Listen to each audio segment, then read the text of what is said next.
Hi guys, I am doctor Ajit. आज मैं बात करूंगा पेरियोडोंटल पॉकेट्स के बारे में। बहुत सारे पेशेंट्स ने मुझे मैसेज किया, मुझे डीएम किया पेरियोडोंटल डिजीज के बारे में जानने के लिए, और पेरियोडोंटल पॉकेट्स क्यों होते हैं और वो कैसे हील हो सकती हैं।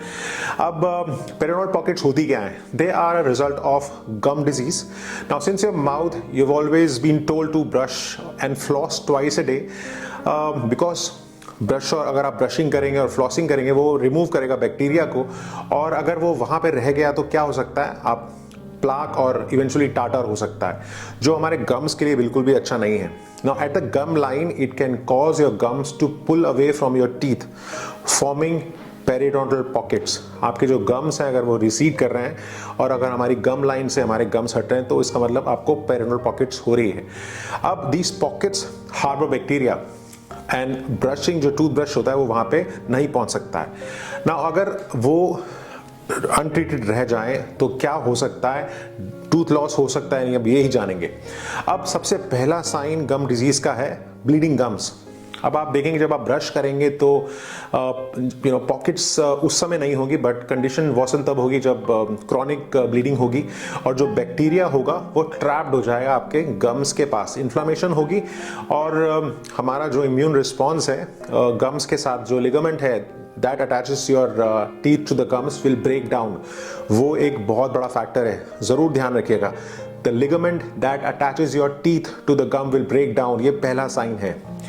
Sensitivity to hot and cold can also be another sign of gum disease, particularly if you have bleeding gums. This happens when the bleeding gums begin to expose the roots of your teeth. Now if your teeth are also loose, gum disease is the first culprit. Yes, अगर आपके दांत loose हो रहे हैं तो गम disease सबसे पहला culprit है। अब बताना चाहूँगा कि इन पॉकेट्स को हील करने के लिए आपको क्या करना पड़ेगा। सबसे पहला, you have to remove all the plaque and tartar. Cleaning करना पड़ेगा आपके, you have to go for regular cleaning, और मेंटेन करना बहुत इंपॉर्टेंट है, फॉलो अप करना बहुत इंपॉर्टेंट है। और सबसे बड़ी बात यह है कि ये एक हार्ड मटेरियल है, जब प्लाक और टाटर हार्ड मटेरियल बन जाता है तो बहुत मुश्किल होता है इसको रिमूव करना। एंड और फिर उसके बाद पॉकेट डीप हो जाएंगी और आपके जो दांत है वो मोबाइल होना शुरू हो जाएंगे। अब ट्रीटमेंट क्या होगा to correct these periodontal pockets? सबसे पहला ट्रीटमेंट मैंने जैसे बोला, स्केलिंग और रूट प्लानिंग, अल्ट्रासोनिक क्लीनिंग बहुत इंपॉर्टेंट है। अगर आप क्लीनिंग करेंगे आपके पॉकेट्स अराउंड द गम्स, ज़रूर प्लाक और बैक्टीरिया को हटाएंगे। और स्केलिंग और रूट प्लानिंग जो होती है वो there also helps to shrink the periodontal pockets and mitigates further infection. Now this in turn can help heal gum tissue. उसके बाद सेकंड है gingival flap surgery.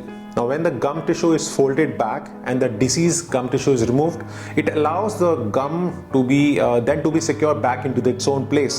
Now this prevents bacteria from entering. तो gingival flap surgery एक और alternative है। तीसरा है gingivitis, मैंने पहले भी एक वीडियो बनाया था। एक ऐसा प्रोसीजर है जो रिमूव करेगा overgrown tissue around your teeth by cutting it away.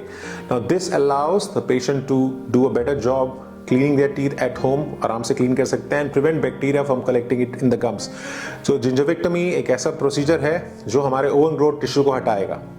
A procedure that helps to reshape gum tissue around the teeth is also called gingivoplasty. Shaping करना और मसूड़े अच्छे शेप में आना, गम ग्राफ्टिंग भी कर सकते हैं, जहाँ पे अगर गम रिसीड हो गया है तो वो एक ग्राफ्टिंग प्रोसीजर है जहाँ से आप गम को दोबारा से ग्रो करा सकते हैं। Now in some treatment that is right for you will depend upon the severity of the periodontal pockets. Now during the consultation process we have to first evaluate and work up a customized treatment plan. Like treating gum disease is very important and then that can save you a lot of trouble in the future. तो सारे answers, सारे diagnosis वो depend करेगा आप evaluate करने के बाद। Phone पे जैसे मैंने बताना मुश्किल है, तो एक ऐसा प्रोसेस जहाँ पे आप डेंटिस्ट के पास जाएंगे, फॉलोअप के लिए इवेलुएट कराएंगे और बताएंगे कि आपका जो गम डिजीज़ है वो किस लेवल पे है। I hope that helped. और अगर आपको भी जानना है किसी भी गम डिजीज़ के बारे में, आप मुझे डीएम कर सकते हैं। अंटिल नेक्स्ट टाइम, अपना ध्यान रखिए। Thanks a lot.